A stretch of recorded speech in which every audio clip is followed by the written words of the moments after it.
Hi hello welcome to our channel. నేను మీ సిరి. ఈరోజు మనం చెప్పుకోబోయే కథ విలన్ పార్ట్ 30.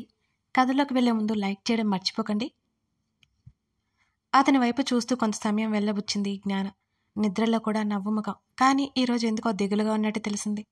ఎక్కడికి వెళ్ళాడో తనే తెలుసుకోవాలనుకుంది. తన తాతయ్యతో తర్వాత రోజు మాట్లాడాలి అనుకుంది జ్ఞాన.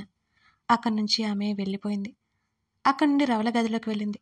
పక్కనే నర్సు నిద్రపోతూ కనిపించింది జ్ఞానకి. రవలి చేతిలోకి తీసుకుని జ్ఞాన పక్కనే కూర్చుంది. అబ్బాయిని చూస్తుంటే చాలా కష్టంగా ఉంది అత్తయ్య. పైకి నవ్వుతూ కనిపిస్తాడు, కానీ ఎంత బాధనైనా దాచుకుంటాడు లోపలే. మీ దగ్గరికి రావడానికి కూడా భయమేస్తోంది తనకి. మిమ్మల్ని ఇలా చూడలేకపోతున్నాడు. త్వరగా వచ్చేయండి మీ అబ్బాయి కోసం అని అంది జ్ఞాన ఆమెతోనే మాట్లాడుతూ. గాఢ నిద్రలో ఉన్న రవలికి అవి ఏమీ తెలియలేదు. కాసేపు అక్కడ గడిపి గదిలోకి వచ్చేసింది జ్ఞాన. ఆవలిస్తూ బయటకొచ్చాడు అభయ్. శరత్చంద్ర జ్ఞాన ఎదురెదురుగా సోఫాలో కూర్చుని కాఫీ తాగుతూ కనిపించారు అతనికి. వీరయ్య, కాఫీ తెచ్చిపెట్టవా అని అరిచాడు అభయ్. అలాగే బాబు అంటూ కిచెన్లో నుంచి వీరయ్య అరిచాడు. అంతకుముందు ఆ ఇల్లంతా ఎంతో సైలెంట్గా ఉండేది. పని వాళ్ళు కూడా యజమానుల కళ్ళ సైగతోనే అన్నీ చేసేవారు. అబ్బాయి వచ్చిన తర్వాత ఆ ఇంటి రూపురేఖలు మారిపోయాయి. శరత్చంద్రకే ఆ విషయం నచ్చింది. జ్ఞానకు నచ్చినా ఆమె బయటపడలేదు. బ్రష్ చేసుకున్నావా అని అడిగింది తలెత్తి చూస్తూ జ్ఞాన. మర్చిపోయాను. ఇప్పుడు కాఫీ ఇవ్వకుండా చేస్తుందా ఏంటి అని లోపల అనుకుంటూ బెక్కమొహం వేసుకుని శరత్చంద్ర వైపు చూశాడు అభయ్.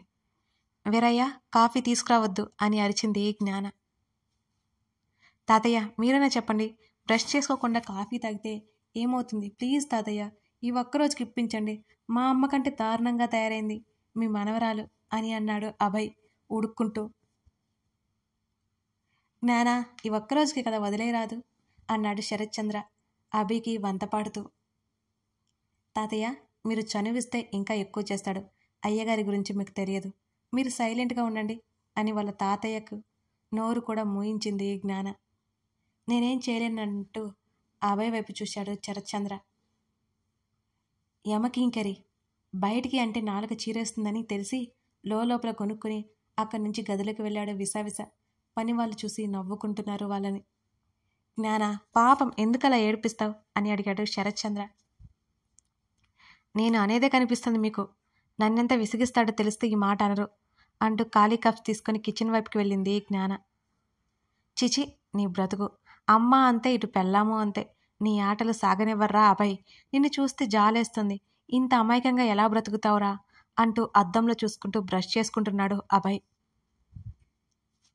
అతని మాటలు వినిపిస్తుంటే నవ్వుకుంది జ్ఞాన. ముఖం తుడుచుకుంటూ అతను బయటకొచ్చాడు కాసేపటికి. కెటిల్లో కాఫీ కప్పులోకి వంపుతూ, తీసుకో, త్వరగా చల్లారిపోతుంది అని అభయ్నే చూస్తూ అంది జ్ఞాన.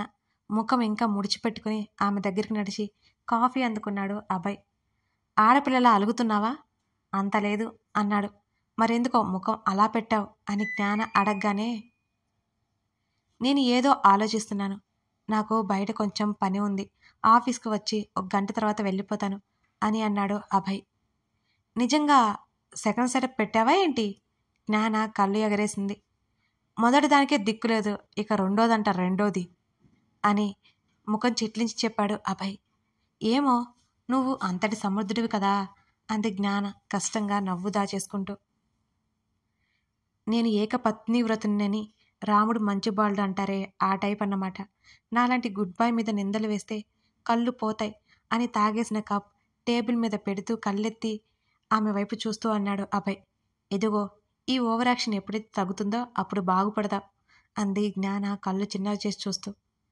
ఇప్పుడు నేను బాగుపడకుండా ఎక్కడున్నాను మేడం? మంచి ఉద్యోగం, మంచి పిల్ల అంటూ కన్ను కొట్టాడు అతను. ఈడియట్వి అని సోఫాలో ఉన్న కుషన్ తీసి అతని వైపుకి విసిరింది జ్ఞాన. ఇదిగో, నన్ను ఇలా పొగిడేస్తే నేను మునగ చెట్టు ఎక్కేస్తాను, పడిపోతే మళ్ళీ కష్టం అన్నాడు స్టైల్గా ఒక చేత్తో జుట్టు చెరుపుకుంటూ. ఉఫ్, ఇంకాసేపు ఇక్కడే ఉంటే నాకు పిచ్చి పడుతుంది అని ఆమె వెళ్ళిపోతుంటే, అంతేనా అన్నాడు దిగులుగా ముఖం పెట్టి అభయ్. వాత పెడతా మూతి మీద అని వెళ్ళిపోయింది జ్ఞాన. బొత్తుగా రొమాన్స్ సెన్సే లేదు ఈ అమ్మాయికి. ఎలా వేగాలో ఏంటో. జ్ఞానకి వినిపించేలా అన్నాడు అభయ్. అతని మాటలకి ఆమె హృదయం లోతుల నుంచి సంతోషం ఉప్పొంగుతోంది. ఇప్పుడే కాదు, అతనితో గడిపిన ప్రతి క్షణం అలాగే ఉంటుంది మరి. తనకి కొత్త ప్రపంచం చూపిస్తున్నాడు అతను. తన మాటలతో కొత్త లోకాలకి తీసుకువెళ్తున్నాడు. అతనికి ఎప్పటికీ దూరం కాకూడదు అని మనసులోనే కోరుకుంటోంది జ్ఞాన. చిన్నప్పటి నుంచి ప్రేమానురాగాలకు దూరమైన జ్ఞాన ప్రసూనాంబ. అభయ్ ఇంటికి వెళ్తాను అనే విషయం మర్చిపోయింది జ్ఞాన. లంచ్ టైంకి రాలేదు. కాల్ చేసిన బయట తెస్తాను అని చెప్పాడు అతను. వెంటనే వాళ్ళ తాతయ్యకి కాల్ చేసింది జ్ఞాన. ఆయనతో కాసేపు మాట్లాడింది. సాయంత్రం ఇంటికొచ్చేసింది. జ్ఞానకి, అభయ్కి వాళ్ళకే తెలియకుండా సెక్యూరిటీ అరేంజ్ చేశాడు శరత్చంద్ర. అభయ్ ఎక్కడికి వెళ్ళాడో ఆయనకి ఇన్ఫర్మేషన్ అప్పటికే వెళ్ళిపోయింది. విషయం తెలిసిన శరత్చంద్ర ముఖం పాలిపోయింది. ఎప్పుడో సాయంత్రం ఇంటికి వచ్చాడు అభయ్. జ్ఞాన, శరత్చంద్ర ఏమాత్రం పట్టించుకోనట్టే కూర్చున్నారు అతన్ని. వాతావరణం ఏంటి వేడిగా ఉంది అని లోపల అనుకుంటూ మెల్లిగా అక్కడి నుంచి జారుకున్నాడు అభయ్. చూడమన్నట్టు సైగ చేసింది జ్ఞాన వాళ్ళ తాతయ్యకి. ఫ్రెష్ అయ్యి వాళ్ళ అమ్మ దగ్గరికి వెళ్ళిపోయాడు అభయ్. అభయ్ని చూసి అక్కడి నుంచి వెళ్ళిపోయింది నర్స్. బీన్ బ్యాగ్ లాక్కొచ్చుకొని బెడ్ పక్కన వేసుకుని దాని మీద కూర్చుని తల్లి చేతిని పట్టుకుని తల పక్కకు పెట్టుకుని అతను పడుకున్నాడు. అమ్మా, నన్ను కొట్టేవాళ్ళు తిట్టేవాళ్ళు తయారైపోయారు తెలుసా? నీకంటే ఎక్కువగా వాయించేస్తోంది జ్ఞాన ప్రసూనాంబ, తెలుసా నీకు అని మాట్లాడుతుంటే ఆ గదిలోకి అడుగు పెడుతున్న జ్ఞాన అడుగులు అక్కడే ఆగిపోయాయి. అక్కడికి వచ్చిన శరత్చంద్ర కూడా అభయ్ మాటలు వింటున్నాడు. అమ్మా, ఈరోజు ఏం జరిగిందో తెలుసా? నాకు కనీసం కాఫీ కూడా ఇవ్వలేదు నీలాగే. ఇద్దరు రాక్షసులమ్మా మీరు. అమాయకుని చేసి ఆడుకుంటున్నారు. అచ్చు నీలాగే తయారైంది నీ కోడలు. నీకు ఒక విషయం తెలుసా? మన ఇంటి పక్కన సరళ ఆంటీ నిన్ను బాగా అడుగుతోంది. నువ్వు ఇక్కడే ఉండేసరికి బాగా బోర్ కొడుతుందట. అభి, త్వరగా అమ్మని తీసుకురా నాన్న అని అంటుంటే తీసుకొస్తాను అని మాట ఇచ్చేశాను. త్వరగా లేస్తావు కదూ అని దీనంగా అడుగుతున్న అభయ్ మాటలకు జ్ఞాన కళ్ళల్లో నీళ్లు తిరిగే. శరత్చంద్ర కళ్ళు ఒత్తుకున్నాడు. అర్ధరాత్రి వరకు బయట తిరిగి వస్తున్నాను తెలుసా నీకు? ఇలా చేస్తే చీపురు కట్ట పట్టుకుని నా వెంట పడతావు కదా. మరి ఎందుకు ఇంత సైలెంట్గా ఉంటున్నావు? నా చేతి కాఫీ అంటే నీకు ఇష్టం కదమ్మా. నీకోసం పెట్టిన కాఫీ నేను ఒక్కనే తాగేయాల్సి వస్తుంది. నువ్వు తినిపిస్తే తినడం నాకు ఎంత ఇష్టమో నీకు తెలీదా? ఒక్కడివే తింటుంటే గొంతులో అన్నం ముద్ద మింగుడు పడట్లేదమ్మా. త్వరగా నా కోసం వచ్చేవు అని తల ఎత్తి తల్లి చేతిని ముద్దు పెట్టుకున్నాడు. అతని కంట్లో నుండి జారిన కన్నీళ్లు రావల చేతి మీద ముత్యాల్లా మెరుస్తున్నాయి. వాళ్ళిద్దరూ లోపలికి వెళ్తే అభయ్ ఇబ్బంది పడి ఇంకా ఇంకా బాధను మనసులను దాచుకుంటాడని అక్కడి నుంచి ఇద్దరు వెనుతిరిగారు. అలాగే కళ్ళు మూసుకొని పడుకున్నాడు ఎంతో సమయం పాటు అభయ్. జ్ఞాన తన్ని వెతుక్కుంటూ వస్తుందేమోనని ముఖం తుడుచుకుని ఆ గదిలో నుంచి బయటకొచ్చాడు అభయ్.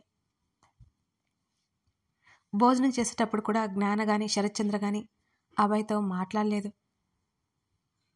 అతనికి ఎందుకో అనుమానంగా ఉంది వాళ్ళిద్దరినీ చూస్తుంటే. తాతయ్య, ఈ కర్రీ వేసుకోండి బాగుంది అని ఎప్పట్లాగే అందించాడు అభయ్. జ్ఞాన, నా కడుపు నిండిపోయింది అని అక్కడి నుంచి లేచి వెళ్ళిపోయాడు శరత్చంద్ర. నిజంగా ఇది జరిగింది. తాతయ్య ముఖాన్ని ఎందుకు అలా మార్చుకున్నారు? ఈవిడగారేంటి కారం తిన్న కాకిలా ముఖాన్నంతా సీరియస్గా పెట్టుకున్నారు అనుకుంటూ జ్ఞాన వైపు చూశాడు అభయ్. జ్ఞాన చూపులు చంపేసేలా ఉండడంతో గబుక్కున తల తిప్పుకున్నాడు అతను. ఇదేంట్రా బాబు, ఇంతకీ నేనేం చేసి చచ్చాను? తాత మనవరాలిద్దరూ కోళ్ళు వాళ్ళు ప్రకటించారు. ఆలోచిస్తూ భోజనాన్ని కంప్లీట్ చేశాడు అభయ్. అప్పటి వరకు జ్ఞాన ఒక్క మాట కూడా మాట్లాడలేదు. ఆమె గదిలోకి వెళ్తుంటే వెనకాలే కుక్కపిల్లలా వెళ్ళాడు అభయ్.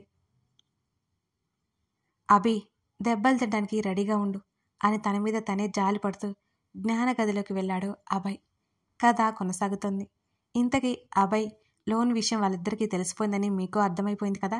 ఇప్పుడు జ్ఞాన ఏం మాట్లాడబోతుంది అతనితో? అభయ్ ఏం చేయబోతున్నాడు? ఆమెను మళ్ళీ ప్రేమలో పడేస్తుంటాడా, లేకపోతే అతను అనుకున్నట్టుగానే జ్ఞాన చేతిలో దెబ్బలు తింటాడా? తెలుసుకోవాలి అంటే తర్వాత భాగం చూడాల్సిందే. లైక్ చేయడం, కామెంట్ చేయడం మర్చిపోకండి ఫ్రెండ్స్. అలాగే మన ఛానల్లో లీలావతి అనే కథ ఉంది, రొమాంటిక్ కామెడీ స్టోరీ. ఒకసారి వెళ్ళి లుక్ వేయండి, వేస్తారు కదూ.